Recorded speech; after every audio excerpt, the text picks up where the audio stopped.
स्वतंत्र व्यक्तित्व के धनी थे, सहज व्यक्ति थे।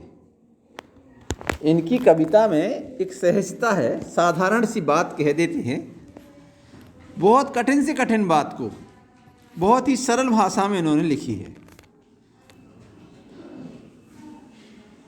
स्वाधीन भारत की कसमसाती भारतीय जनता, देश हमारा स्वतंत्र हो गया, उस स्वतंत्र देश में जनता कैसे परेशान थी, दुखी थी, इसका वर्णन इन्होंने अपनी कविताओं में किया है।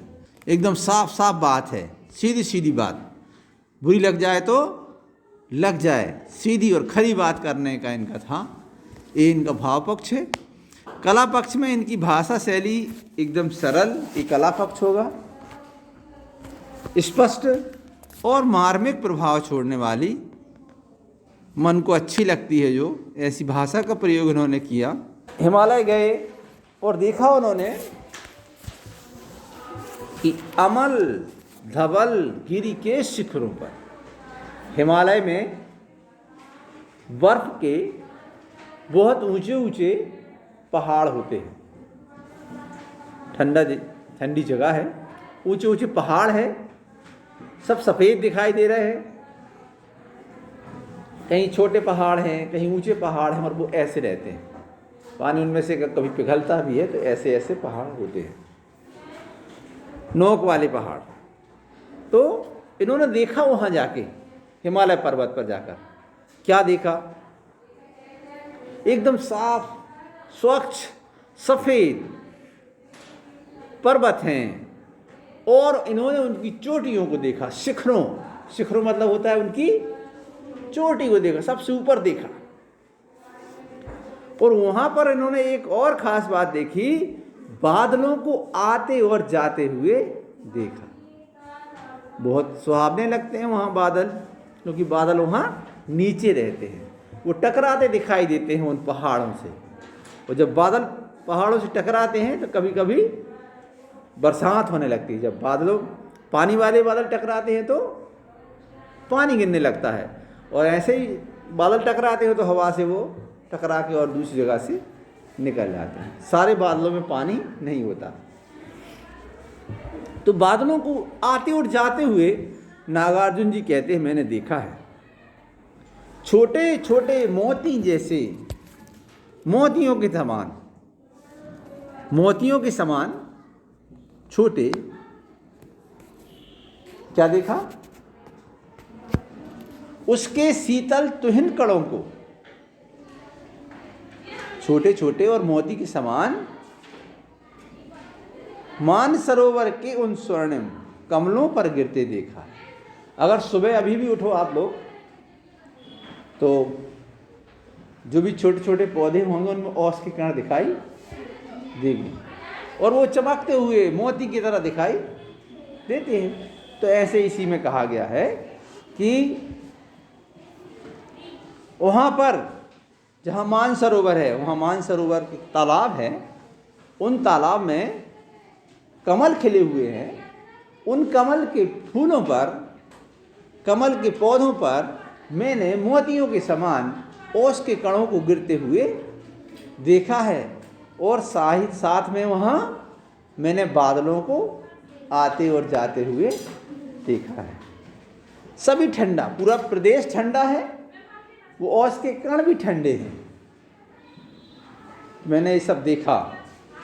तुंग हिमालय के कंधों पर, ऐसे ऊंचे ऊंचे और नीचे सब प्रकार के वहाँ पहाड़ हैं, बर्फ के पहाड़ हैं।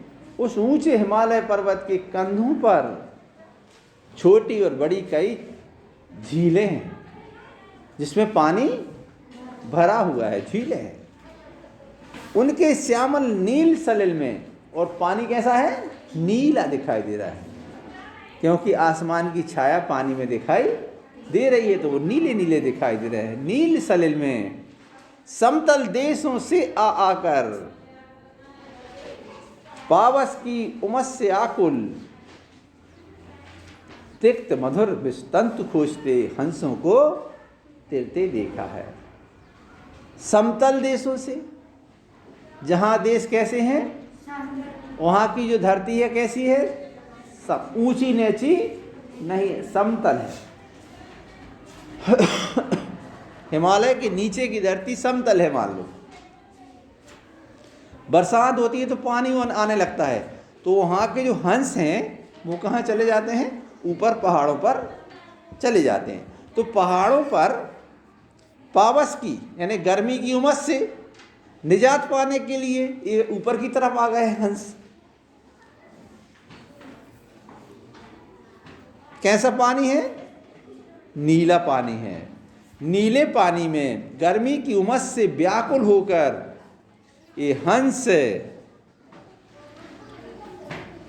मानसरोवर नामक तालाब में और उन झीलों में आ गए हैं तैरने के लिए, अपनी गर्मी शांत करने के लिए, और उसमें जो कमल के फूल खिले हुए हैं, कमल की जो डंडी है, उसमें कुछ खाने के लिए, उसमें अमृत पान करने के लिए, अपनी भूख मिटाने के लिए।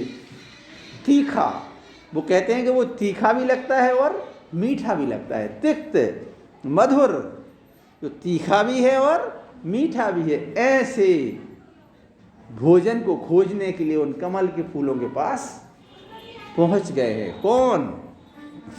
और मैंने वहां क्या देखा? बादलों को आते और जाते हुए देखा है। बसंत का महीना था और सुप्रभात था, सुबह थी, बसंत ऋतु थी और सुबह सुप्रभात था, सुबह थी। धीरे धीरे हवा चल रही थी जो हल्की हल्की ठंडी भी थी, और बालारुण की मृदु किरणें थीं। बाल अरुण मतलब सूर्य का बाल स्वरूप था, जो बड़ा अच्छा लगा। मृदु मतलब मीठा होता है, मगर सूर्य की किरणें मीठी तो होंगी नहीं, मतलब वो देखने में बहुत सुंदर लग रही थी, बहुत अच्छी लग रही थी। और बसंत सबसे मोहक ऋतु है। पूरे 12 महीनों में सबसे सुखद और अच्छा लगता है बसंत में। बसंत मतलब कब? अभी आने वाली बसंत पंचमी, उसे बसंत ऋतु कहते हैं।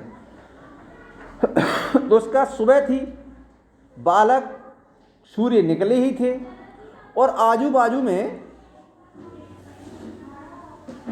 पहाड़ थे। किसके पहाड़ थे? बर्फ के पहाड़ थे, और वो सोने की तरह लग रहे थे। जब सुबह की सूर्य की किरणें निकलती हैं तो वो पीली होती हैं, और उनके निकलने से जो हिमालय पर्वत की चोटियाँ थीं वो कैसी लग रही थीं? सोने की तरह लग रही थीं। अगल बगल स्वर्णाभ शिखर थे, और वहीं पर मैंने देखा चकवा और चकवी को देखा। एक चकवा और एक चकवी को देखा इन्होंने, और देखा एक दूसरे से विरहित। इनको श्राप है, चकवा और चकवी को एक श्राप है कि जैसे शाम हो जाती है एक दूसरे से मिल नहीं पाते। एक दूसरे से मिलने के लिए वो चिल्लाते रहते हैं, चिल्लाते रहेंगे, मगर पूरी रात मिल नहीं पाएंगे, उनको श्राप है। अलग अलग रहकर ही जिनको सारी रात बितानी होती, क्योंकि श्राप है, मिल ही नहीं सकते किसी भी हालत में। तो निशा काल से चिर अभिशापित, उन्हें रात से, सब बताया हमने कि उन्हें श्राप दी गई है कि वो रात्रि में एक दूसरे से नहीं मिलेंगे। ऐसे बेबस चिल्लाते रहते हैं मगर मिल नहीं पाते। ऐसे बेबस चकवा चकी का बंद हुआ क्रंदन। अब क्या हो गई है? सुबह हो गई है। वो चिल्लाते कब है? वो रात में। तो अब वो बंद हो गया है रोना उनका। अब वो क्या कर रहे हैं? महान सरोवर के तीरे, एक महान सरोवर, बड़े तालाब के किनारे काई रहती है शैवालों की हरी हरी सी, उस पर वो मस्ती कर रहे हैं दोनों, चकवा और चकवी। रात भर चिल्लाते रहे, अब मिल गए वो, तो उनको आपस में मस्ती करते हुए हम देख रहे हैं। और मैंने यहाँ बादलों को आते और जाते हुए देखा। हिमालय पर्वत पर ऊंचाइयों पर एक मृग होता है, जो वहीं होता है, सिर्फ हिमालय पर्वत पर ही होता है, और जिसकी नाभि से एक खुशबू निकलती है और पूरे जीवन भर वह मृग उस खुशबू के लिए इधर से उधर से इधर भटकता रहता है। और जब भी वो खड़ा होता है फिर खुशबू आती है तो फिर चौकड़ी भरता रहता है, मगर उसको कहीं भी खुशबू नहीं मिलती, क्योंकि उसकी नाभि से वह खुशबू हमेशा निकलती रहती है। उसका पूरा जीवन निकल जाता है मगर वो खुशबू का पता नहीं कर पाता। तो दुर्गम बर्फानी घाटी में एक कहानी आपको बता दी तो अब जल्दी समझ में आएगा कि नागार्जुन जी कहते हैं ऐसी घाटी जहां मनुष्यों का पहुंचना बहुत ही कठिन है, ऐसी दुर्गम घाटी पर, हिमालय पर्वत की चढ़ाइयों पर, हजारों फुट की ऊंचाई पर मैंने हिमालय पर रहने वाले मृगों को देखा है जो अलख नाभि से उठने वाले निज के ही उन्मादक परिमल, स्वयं के द्वारा जो नाभि से निकलने वाली खुशबू है उसको खोजने के लिए चौकड़ी मारते रहते हैं, दौड़ लगाते रहते हैं कि खुशबू कहाँ से आ रही है, पता करते रहते हैं, मगर वह पता नहीं चल पाता। के पीछे धावित होकर, धावित मतलब दौड़ लगाते रहते हैं। तरल तरुण कस्तूरी मृग को वह निश्चित है वो कस्तूरी मृग कहलाते हैं और वो हिमालय पर्वत होते हैं, वहाँ की पहाड़ी घाटियों पर ही होते हैं, अपने यहाँ जो मृग होते हैं वो नहीं। तो तरल तरुण कस्तूरी मृग को अपने पर चिढ़ते देखा है। जब हम बार बार कोई प्रयास करते हैं, कोशिश करते हैं और उसमें हमें सफलता नहीं मिलती तो हमें चिढ़ सी होने लगती है, और वही चिढ़ स्वाभाविक होती है, कोई भी प्राणी हो मृग के साथ होती है कि जब वो बार बार खोजता है और फिर जब खड़ा होता है खूब दौड़ लगा के जाता है कि अब पता चलेगा, वो जब खड़ा होता है तो फिर खुशबू आने लगती है। तो वो अपने पर, मैंने, नागार्जुन जी कहते हैं कि मैंने उस कस्तूरी मृग को अपने पर चिढ़ते हुए, गुस्सा होते हुए मैंने उसको देखा है। और इसी वातावरण में मैंने बादलों को आते और जाते घिरते हुए देखा है। अगला कहाँ गया? धनपति कुबेर वह। नागार्जुन जी हिमालय की यात्रा के लिए गए हैं और उस यात्रा में वो अलग अलग ढंग से अपने विचारों को व्यक्त करते हैं, अपने जो पूर्व के विचार हैं उनको वर्तमान विचारों से मिलाते हैं, वर्तमान परिस्थिति को देख के उन विचारों को समायोजित करने का प्रयास करते हैं, सोचते हैं, विचारते हैं। तो वही हुआ क्या, जब हिमालय में गए तो ऐसा कहा जाता है कि हिमालय में कैलाश पर्वत है। ऐसा कहा जाता है कि कैलाश पर्वत पर शंकर जी तपस्या करते हैं, पार्वती ये सब। तो वहीं पर उत्तर दिशा में हिमालय पर्वत, और हिमालय पर्वत पर ऋषि मुनि रहते हैं, देवता लोग रहते हैं। ऐसा कहा जाता है कि धन का देवता कुबेर भी वहीं रहता है, पैसे का देवता, जिससे पैसा, उसकी पूजा करने से पैसा मिलता है। उसकी एक नगरी है जिसका नाम अलका नगरी है। तो कहाँ गया धनपति कुबेर वह? ये देख रहे हैं वहाँ हिमालय में कि मुझे यहाँ धन का देवता कुबेर कहीं दिखाई नहीं दे रहा। और वो तो ठीक है, ऐसा कहा जाता है कि उसकी नगरी अलका नगरी है, वह भी हमें कहीं दिखाई नहीं दे रही। हमें तो यहाँ बर्फ के पहाड़ दिखाई दे रहे हैं बस। नहीं ठिकाना कालिदास के व्योम प्रवाही गंगा जल का। और कालिदास ने जो ग्रंथ लिखे हैं उसमें बताया कि यहाँ पर शंकर जी हिमालय पर्वत पर अपनी जटाओं में स्वर्ग से या ब्रह्मलोक से, जहाँ विष्णु जी रहते हैं, वहाँ उनके चरणों से गंगा को लेके आए थे। तो मुझे यहाँ कहीं वो गंगा दिखाई, वो प्रचंड रूप दिखाई नहीं दे रहा है।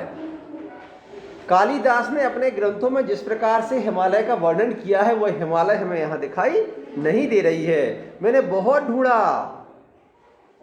कालिदास ने कहा था उनके नायक और नायिका एक दूसरे की खबर पहुंचाने के लिए बादल दूत का काम करते थे। बादल एक जगह से दूसरी जगह खबर पहुंचाने का काम करते थे। नायक नायिका के बीच में मध्यस्थता करते थे। तो वो कह रहे हैं कि मुझे वो मेघदूत, वो बादल जो दूत के रूप में काम करते थे कालिदास के ग्रंथों में, वो कहीं दिखाई ढूंढा बहुत परंतु लगा क्या, मेघदूत का पता कहीं पर नहीं पता चल पा रहा। कौन बताए वह छायामय, बरस पड़ा होगा ना यहीं पर। तो मुझे लगता है कि वह दूत जो बादल के रूप में था, वह कहीं ना कहीं बरस गया है। और जब बादल बरस जाता है तो उसका अस्तित्व खत्म हो जाता है। तो बादल हो सकता है कि कहीं बरस गया हो, इसलिए मुझे दिखाई ना दे रहा हो।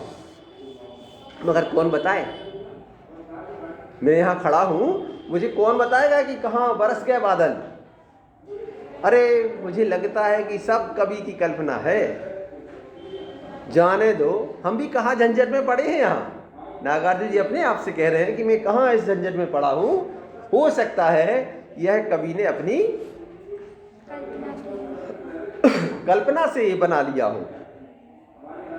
मैंने तो क्या देखा, मैंने तो बहुत अधिक ठंड के समय, मैंने तो भीषण जाड़ों में नवचुंबी कैलाश शीर्ष पर, मैंने तो देखा कि वहाँ भी देखते रहे कि कैलाश पर्वत पर शंकर जी दिखेंगे, मगर शंकर जी वहाँ दिखाई नहीं दिए। मैंने क्या देखा, मैंने तो वहाँ उमड़ते घुमड़ते आपस में टकराते बहुत सारी आवाज करते बिजली चमकते हुए बादलों को आते और जाते हुए देखा है। आपस में भिड़ते हुए गरजते हुए देखा है।